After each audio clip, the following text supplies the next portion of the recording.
अवां ॿुधो आहे त इहो चयो वियो हो त ज़ना न कर, पर हाणे आऊं अव्हां खे ॿुधायां थो त जेको माण्हू कंहिं औरत ॾांहुं बुरी निगाह सां थो ॾिसे सो पंहिंजी दिलि में उन औरत सां ज़ना करे चुको।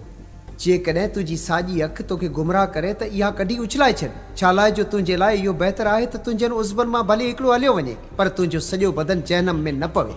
जेकॾहिं तुंहिंजो साॼो हथु तोखे गुमराह करे त उनखे वढे उछलाए छॾ। छा लाइ जो तुंहिंजे लाइ इहो बहितर आहे त तुंहिंजनि उज़बनि मां भले हिकिड़ो हलियो वञे, पर तुंहिंजो सॼो बदन जहनम में न पवे। इहो बि चयो वियो हो त जेको पंहिंजी ज़ाल खे तलाक ॾेई कढी छॾे सो उन खे तलाकनामो लिखी ॾे। पर हाणे आऊं अव्हां खे सच थो ॿुधायां त जेको पंहिंजी ज़ाल खे ज़ना जे ॾोह खां सवाइ कंहिं ॿिए सबब जे करे तलाक थो ॾे सो ॼण त हुनखे ज़नाकार थो बणाए, ऐं जेको उन तलाक ॾिनल औरत सां परणबो सो बि ज़नाकार थींदो।